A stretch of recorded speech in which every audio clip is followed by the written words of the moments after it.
નમસ્કાર, યલગાર ન્યૂઝમાં આપનું સ્વાગત છે। જોઈએ આજના મુખ્ય સમાચાર। યેલગાર ન્યૂઝ સ્પેશિયલ રિપોર્ટ। નમસ્કાર, આપ જોઈ રહ્યા છો યેલગાર ન્યૂઝ।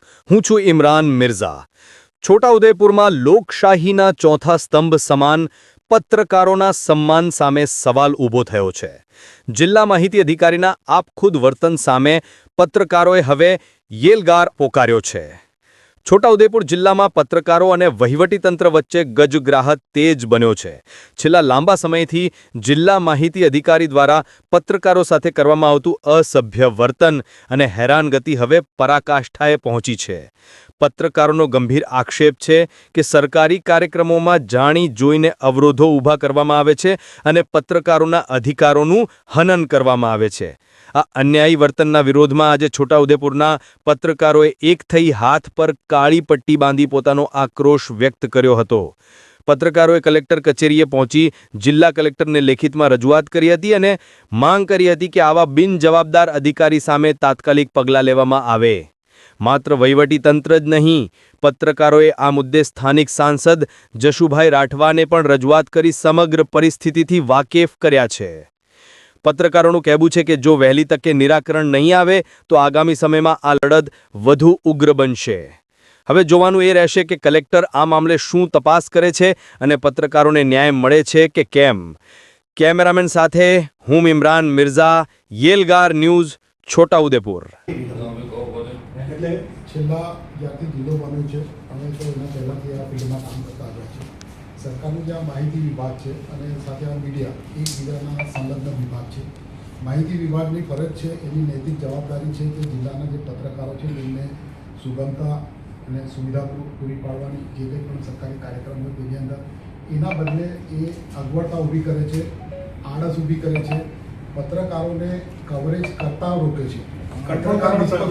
એ ક્યાંક સરકારની કે તંત્રની કોઈ ભૂલ હોય ત્યાં એનું કામ આંબળી શકે છે, એ બતાવી શકે છે, પણ એ બસ એવું જ ઈચ્છે છે કે ભાઈ હું જે કહું એ અમે એમના તાબા હેઠળના કર્મચારી નથી, અમે સ્વતંત્ર પત્રકાર છીએ, પણ એ એવું ઈચ્છે છે કે ભાઈ એ કે એટલું જ અમારે કવરેજ કરવાનું। મેડમ આપણે હું એક ઉદાહરણ આપું છું। આપણે હોસ્પિટલની મુલાકાતે એમાં ગયા હતા તે વખતે એમણે મને હાથ આવો કરીને રોક્યો હતો। હું હતો પણ એમણે મને હાથ પહેલાં આડો કરીને રોક્યો કે તમારે, એટલે પછી મેં એમનો હાથ હટાવી દીધો હતો। ટૂંકમાં એક મહિલા તરીકેનું એક સન્માન જાળવીએ છે, પણ એ વારંવાર અવારનવાર દરેક કાર્યક્રમોમાં જાહેર સ્થળો ઉપર પત્રકારોનું અપમાન કરે છે, એમની સાથે અસભ્ય વર્તન કરે છે, વાણી વિલાસ કરે છે, જેથી કરીને લોકોની સમક્ષ અમારી જે છે અમારું સન્માન ગવાય છે। અમે લોકો ભૂતકાળમાં આપણે એક પત્રકાર માટે રજૂઆત કરી હતી, કદાચ એનું નિરાકરણ હજુ સુધી નથી આવ્યું, અમને એવું લાગે છે।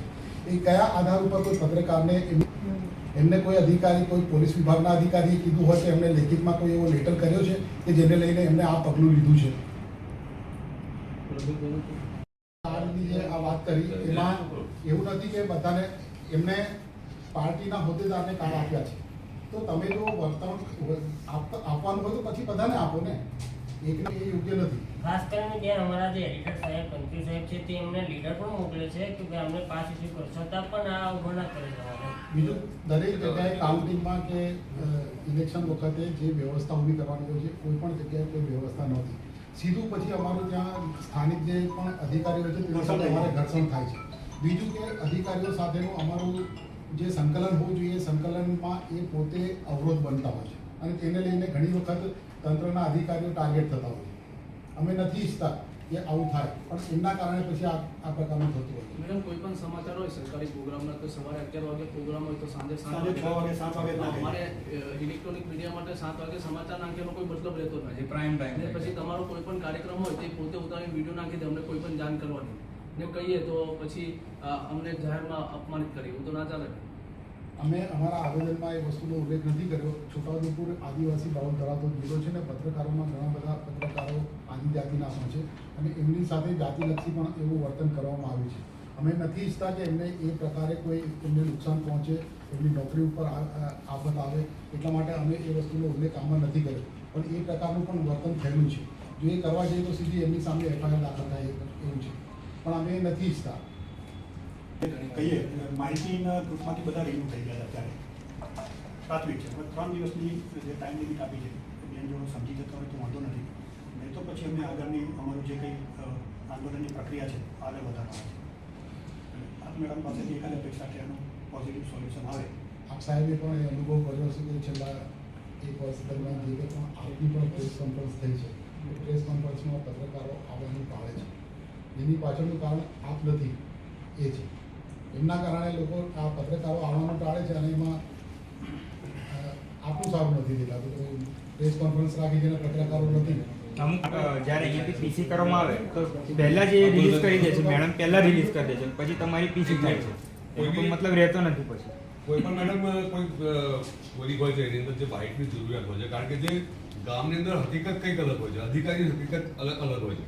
તો એના માટે જે ખુલાસા માટે બાઇટ માટે બી જે છે તો પણ એ બાઇટ આપતા નથી. કંઈ માહિતીમાંથી પહેલાં જાણ થશે તો રહેશે. બાઇટો માટે બી અમને ખૂબ આપણે એ પણ જાણીને આશ્ચર્ય થશે કે આખા રાજ્યમાં પહેલી વખત એવું થયું કે માહિતી અધિકારીએ છોટાઉદેપુર જિલ્લાના તંત્રના જે વિવિધ વિભાગો છે વિવિધ વિભાગોના વડાને સ્પેશિયલી એક યાદી બનાવીને એમને આપી કે આટલા જ પત્રકારો માન્ય છે. એમના ગ્રુપમાં સામેલ છે એવા પણ કેટલાય પત્રકારોને એમાંથી બાકાત રાખીને એ આપવા પાછળનો એમનો ઉદ્દેશ્ય શું, શા માટે આ પ્રકારનું કરી રહ્યા છે. તમામ અધિકારીઓ મને એમ પણ કહ્યું કે આ લોકો અને એમને પર્ટિક્યુલર ટેલિફોનિક પણ વાત કરે છે, રૂબરૂ જઈને એક લિસ્ટ યાદી જઈને આપે છે. અમે પછી વિધાઉટ બાઇટ અમે સ્ટોરી ચલાવીએ છીએ તો કોઈ બી ઓફિસર અમને એવું કહે છે કે ભાઈ આ તમે નેગેટિવ ચલાવી દીધું, પણ સામે અમને બી અધિકારી તરીકે એમની જે પોઝિટિવ એ જે કર્યું હોય એ અમને કહે તો અમને ખબર પડે ને. મારી પાસે એમણે લાસ્ટ ઇલેક્શનમાં કાર્ડ માટે લેટર માંગ્યો હતો. મેં મારી સંસ્થાનો જે નેશનલ ચેનલ છે ન્યૂઝ 24 તેનો લેટર આપ્યો હતો. લેટર આપ્યા બાદ એમણે ત્યાં નોઈડા ફોન કરીને કન્ફર્મ કર્યું હતું. તેમ છતાં ફરીથી જ્યારે પણ હોય ને ત્યારે ફરીથી તમારું કાર્ડ આપો, તમારો આપો, તમે કોણ. એક વખત લેટર આપવાનો હોય મેડમ, ઘડીએ ઘડીએ થોડી આપવાનું. વર્ષમાં એક વખત લેટર આપીએ છીએ, અમે કાર્ડ આપીએ છીએ, બધું જ આપીએ છીએ. આ વર્ષે પણ અત્યારે આ સ્થાનિક સ્વરાજની ચૂંટણીમાં લેટર આપ્યો છે, મને કાર્ડ ઇસ્યુ નથી કર્યો, હું લેવા પણ નથી ગયો. મેડમ, મેં તમને જાતે ટપાલ મારા ચેનલ હેડથી તમારા નામથી મોકલેલી તો એ મારો વાંચના બને. 24 વર્ષથી પત્રકાર છું જિલ્લામાં, 24 વર્ષ મારા લેવલમાં કોઈ એમને ગ્રુપમાંથી બાકાત રાખ્યા છે. હવે એમની પાસે કઈ સત્તા છે કે જેને લઈને એમને ગ્રુપમાંથી બાકાત રાખ્યા છે. ચેનલ લેટર આપે છે કે ભાઈ અમારો આ વ્યક્તિ તો છે. લેટર મેં તમને મેં આરપી રીતે મોકલેલો મેડમ. તો તમારા જેટલા બધા પ્રશ્નો છે એની એક ટ્રાન્સપેરન્ટ તપાસ કરાવી દઈએ અને નિયમબદ્ધ જે નિર્ણય હશે એ લેવાનો. એક વાત હજુ કહેવાની રહી છે. આ તો થઈ પત્રકારોની. જિલ્લાની અંદર સંદેશના કે દિવ્ય ભાસ્કરના કે ગુજરાત સમાચારના 5 કે 7 કે 8 જેટલા બી હોય ફક્ત એકને યાદીમાં રાખે છે. એમનું કહેવું એવું છે કે ભાઈ જિલ્લાની અંદર એક જ રાખે છે. પણ સંસ્થાએ જ્યારે મૂકે છે તો એમને તો પગાર ચૂકવવાનો નથી. તો યાદીમાં નામ સવામાં શું તકલીફ છે એમને.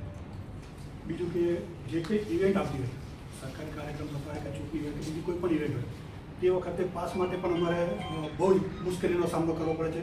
અને એ એવો આગ્રહ રાખે છે કે સંખેડાનો પત્રકાર પણ જાતે અહીંયા આવે. એ પોસિબલ નથી કે ફક્ત ફોટોને આઈ કાર્ડ આપવા માટે અહીંયા આવું, બીજી સોફ્ટ કોપી મોકલી શકે છે અને એના દ્વારા કરી શકે. અને કદાચ બીજા જોડે પણ મોકલી આવે તો ચાલે છે.